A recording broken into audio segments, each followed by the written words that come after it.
Hi all, Dashna Academy Reneat X-ray Biology Chapter Wise Analysis. Okay, ഏതാണ് ഇന്ന് chapter discuss ചെയ്യുന്നത് നോക്കാം. Biological classification. Biological ക്ലാസിഫിക്കേഷനൊന്നും ഈ റീനീറ്റിന് എത്ര ക്വസ്റ്റ്യൻസ് ഉണ്ടായിരുന്നു എന്ന് നോക്കാം. എത്ര ക്വസ്റ്റ്യൻസ് ഉണ്ടായിരുന്നു?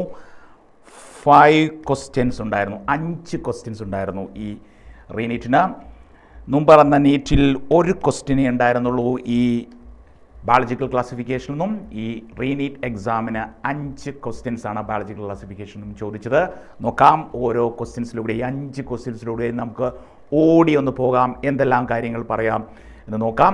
ഓക്കെ, ദെൻ ക്വസ്റ്റ്യൻ നമ്പർ 96 ചോദ്യപേപ്പറിലെ ക്വസ്റ്റ്യൻ നമ്പർ 96 എന്താണെന്ന് നോക്കി. Match list 1 with list 2. Okay, ഈ ക്വസ്റ്റ്യൻസിനകത്ത് എന്താ പറഞ്ഞിരിക്കുന്നത് നോക്കിയാൽ ഈ ക്വസ്റ്റ്യൻ വായിക്കുമ്പോഴേ നമുക്ക് വരേണ്ടത് എന്താണ്? കിങ്ഡം ഫഞ്ചയിലെ steps involve in sexual reproduction നമുക്കറിയാം. പ്ലാസ്മോഗ്യാമി. എന്താണ് plasmogamy? Fusion of protoplasm. Then second എന്താണ്? കാരിയോഗ്യാമി.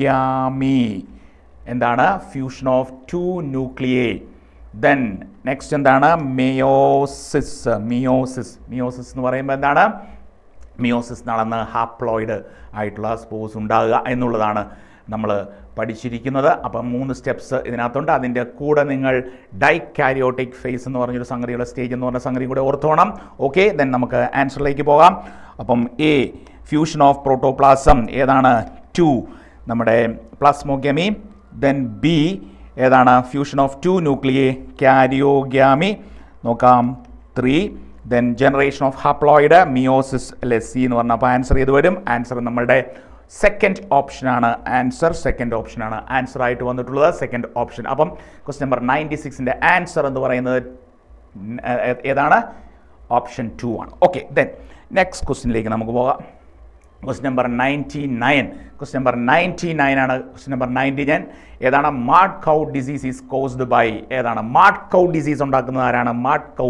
ഈ 4 ആരാണ് മാഡ് കൗ ഡിസീസ് ഉണ്ടാക്കുന്നത്? ആരാണെന്നാണ് ചോദ്യം. ഓക്കെ, അതിലേക്ക് നമുക്ക് പോകാം. മാഡ് കൗ നമുക്ക് നോക്കാം.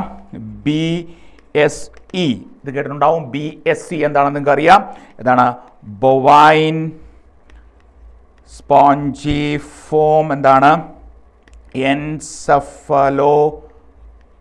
ഈ ഡിസീസിൻ്റെ അല്ലേ സെഫലോപ്പതി എന്ന് പറയുന്ന ഡിസീസ്. ഓക്കെ, നിങ്ങളത് കേട്ടിട്ടുണ്ടാവും അല്ലേ? BSE എന്ന് പറയുന്ന സംഗതി. ഓക്കെ, അപ്പോൾ ഇതാണ് മാഡ് കൗ ഡിസീസ്. ആണ് മാഡ് കൗ ഡിസീസ് ആരുണ്ടാക്കുന്നു? മൈക്കോപ്ലാസ്മയാണോ? ബട്ട് മാഡ് കൗ ഡിസീസ് ഉണ്ടാക്കുന്നത്. അപ്പോൾ മൈക്കോപ്ലാസ്മ എന്താണെന്ന് നമുക്കറിയാം. യൂണിസെല്ലുലാർ പ്രൊക്യാരിയോട്ടിക് ആയിട്ടുള്ള അല്ലേ, സെൽ വോൾ ഇല്ലാത്തൊരു സാധനം. അതല്ല, നമുക്കറിയാം. ദെൻ വൈറോയിഡ് ആണോ എന്ന് നമുക്ക് നോക്കാം. വൈറോയിഡ് അല്ലേ, ഇതൊരു ഇൻഫെക്ഷ്യസ് ഏജൻ്റ് ആണ്.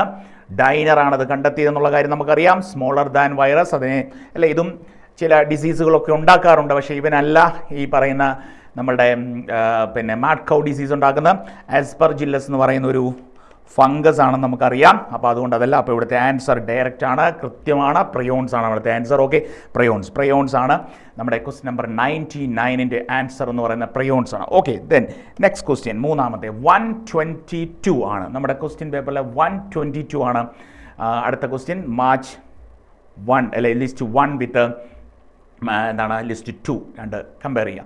ദെൻ നമുക്ക് നോക്കാം. ഈ ക്വസ്റ്റ്യൻസിലേക്ക് വരുമ്പോൾ എന്താണ് നമ്മളുടെ ബാക്ടീരിയ, ഡിഫറെൻറ്റ് ഷേപ്പിലുള്ള ബാക്ടീരിയാസ് അല്ലെ, based on shape there are different types of bacterias ഉണ്ട്. അപ്പം നമുക്കറിയാം സ്ഫെറിക്കൽ ഷേപ്ഡ് ഏതാണ്?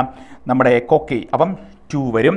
ദെൻ റോഡ് ഷേപ്ഡ് ബി ഏതാണ്? നമ്മുടെ ബാസിലസ്. അപ്പം 4 വരും. Then comma shaped Vibrio. അപ്പം 1 വരും. ദെൻ ഡി എന്ന് പറയുന്നത് എന്താണ്?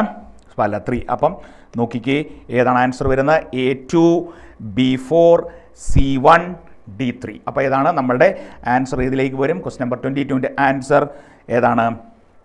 1 ആണ്. സിമ്പിൾ ക്വസ്റ്റ്യൻ ആയിരുന്നു. ഒരു തരത്തിലുള്ള കൺഫ്യൂഷൻസും ഇല്ലാത്ത ക്വസ്റ്റ്യൻ ആയിരുന്നു. ഓക്കെ, അപ്പോൾ നമുക്ക് അടുത്ത ക്വസ്റ്റ്യനിലേക്ക് പോകാം. ക്വസ്റ്റ്യൻ നമ്പർ 128 സിമ്പിൾ ക്വസ്റ്റ്യൻ ആണ്. ഏറ്റവും സിമ്പിൾ ക്വസ്റ്റ്യൻ ആണ്. Symbiotic association between fungi and algae. ഫഞ്ചിയും ആൽഗയും തമ്മിലുള്ള സിംബയോട്ടിക് അസോസിയേഷൻ ഏതായിരുന്നു എന്നാണ് ചോദ്യം. നമുക്കറിയാം ആൻസർ നിങ്ങൾക്ക് വന്നു കാണും.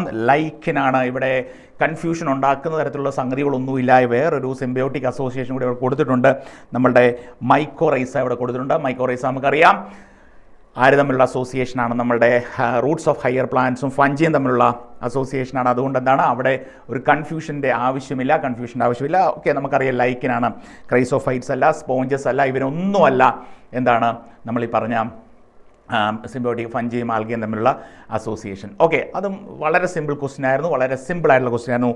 ആൻഡ് ഫൈനലി നമ്മുടെ ബയോളജിക്കൽ ക്ലാസിഫിക്കേഷനിലെ last question number 129, which of the following is not a prokaryote എന്നായിരുന്നു ചോദ്യം. നമുക്കറിയാം, നോക്കാം. ബാക്ടീരിയ നമുക്കറിയാം പ്രൊക്യാരിയോട്ടാണ്. ദെൻ ബ്ലൂ ഗ്രീൻ ആൽഗെ പ്രൊക്യാരിയോട്ടാണ് നമുക്കറിയാം. മൈക്കോപ്ലാസ്മ പ്രൊക്യാരിയോട്ടാണ് നമുക്കറിയാം. അതുകൊണ്ട് തന്നെ ഇവിടുത്തെ ആൻസർ ആരാണ്? ദൈവനാണ്. നമ്മുടെ ഫഞ്ചിയാണ്. ഫഞ്ചി ഒരു യൂക്യാരിയോട്ടാണെന്ന് നമുക്കറിയാം. അപ്പം ഇവിടുത്തെ ആൻസർ ഏതാണ്? നമ്മുടെ ഫഞ്ചിയാണ്. അപ്പോൾ ഈ 5 ക്വസ്റ്റ്യൻസ് ആയിരുന്നു നമ്മളുടെ ബയോളജിക്കൽ ക്ലാസിഫിക്കേഷനിൽ നിന്നും ചോദിച്ചിരുന്ന ക്വസ്റ്റ്യൻസ്. അപ്പോൾ ഇതെല്ലാവർക്കും കിട്ടിയെന്ന് വിചാരിക്കുന്നു. ഓക്കെ, നമ്മൾ അടുത്ത വീഡിയോയിൽ മറ്റൊരു ചാപ്റ്ററുമായിട്ട് നമ്മളെത്തും. Okay, thank U.